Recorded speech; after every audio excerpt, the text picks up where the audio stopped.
Arthur's Mystery Envelope. Chapter 1. The cafeteria at Lakewood Elementary was filled with kids eating lunch. Some of them had brought sandwich from home. The rest were eating school lunch. Today's choice features a mystery meat covered in gravy. A few teachers wanted to between the tables, trying to keep the noise under control. "Let's keep it down," says Mr. Rappens. He shook his head. I don't think anyone's listening."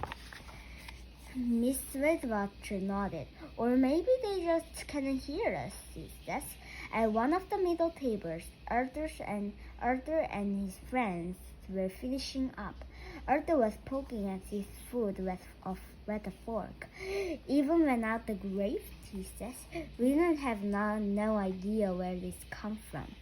"Ready for action, boys?" Francine asked. "Ready," says Arthur. He put aside his tray and waiting, says Buster. They start a game of milk hockey. Francine and Sir Ellen made up one team. Arthur and Buster were the other. They used a crushed milk carton as a puck, hitting it back and forth the length of the table. Francine dug laughed and flapped the carton past Arthur's hand. Buster tried to stop it, but the puck sailed past them off the table. "Goal!" says Muffy. She was the offense goalkeeper. Francine smiled. That didn't take long," she says. Arthur flapped his hands. We just take a little while to warm up." "All right," says Ellen. "Let's just know now when you're nice and healthy. Maybe we'll need a substitute," says Buster. He turned to Binky Barnes. "Do you want a turn?" "No," says Binky, crushing Arthur's carton with his feet. He just like making pucks. "Attention, please." Mr. Tingle, the school secretary, was speaking over the loudspeaker. "Arthur Reed, please report to Principal Henny's office. Emergency." A hush fell over the room. Everyone was staring at Arthur. Buster's mouth was wide open. Binky had frozen in mid-crush. "Uh-oh," says Francine. "I'll say," says Muffy. So Ellen just shook her head. "You're in really trouble now, Arthur," says Buster. Sometimes Mr. Haney yelled at him for running through the house, but he had been to the office only once for putting sneezing thunder on Mr. Rappin's desk. "Are you all right, Arthur?" Francine asked. I guess. "He doesn't look all right," says Ellen. "He looks like one of those deer we read about. The ones who stared into the car headlights." "He's in shock," says Binky. "He's not using to be visiting the principal's office. I couldn't get their blindfold with one's head tied behind my back." "What did you do, Arthur?" asked Francine. Arthur shook his head. "I don't know, nothing that I can think of." Binky snorted. "Don't bother trying to get excuse on Mr. Henny. It's never worked for me." Arthur stood up.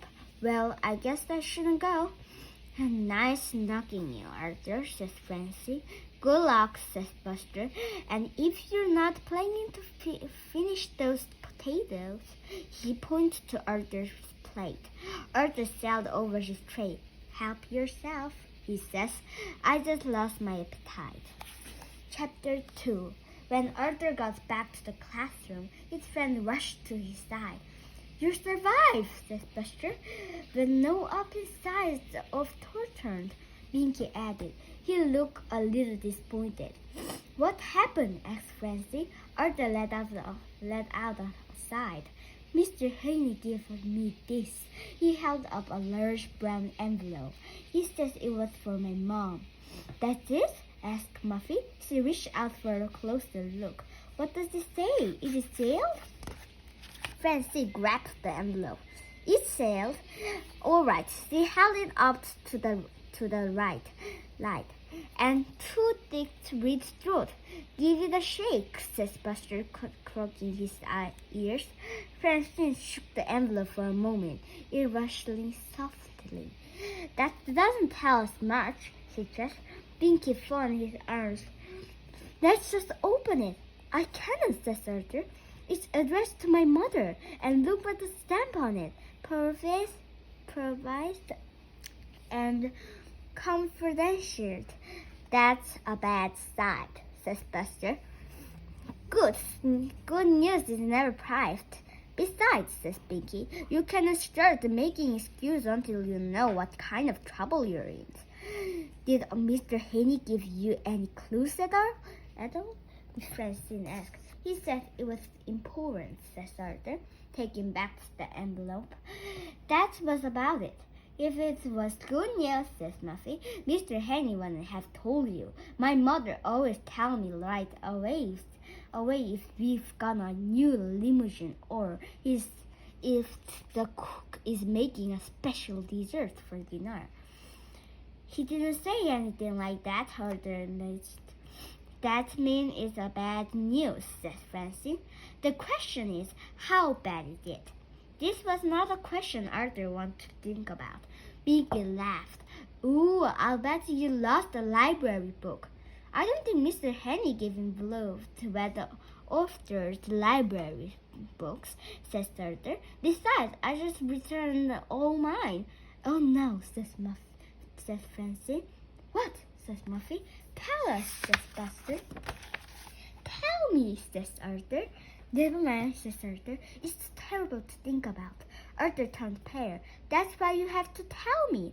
All right, said Francine, but you forced me into it. She's short. What if you didn't pass Mr. Rapin's history test? Arthur frowned. The big test has been the week before. It has been a hard one. Remember, Arthur? You told me afterwards that you wrote how the Pilgrims come to America in 1620.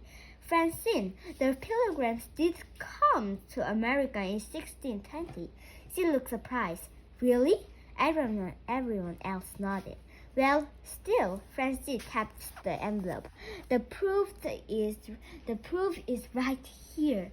And if you fail that test, you might fail the whole year. You know what that means? Summer school. Arthur sat down in his chair and thought about his fate. Summer school.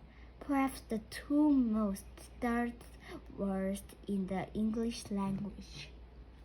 He saw himself chained to the wall of the dark dungeons.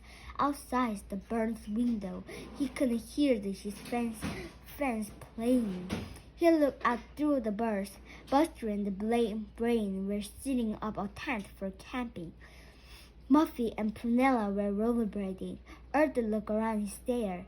He was alone, but only some thick, dusty book for complaining. Then the guest, Mr. Rapin, walked in. He was serving ice cream from a cone. A few drops fell on the stones, just behind Arthur's reach. Snap out of it, Arthur, says Buster. Arthur looked at his friends blankly. You know what they say, says Buster went on. Those who don't learn their history are doomed to repeat it. Arthur cites his history or not. He feels doomed for sure.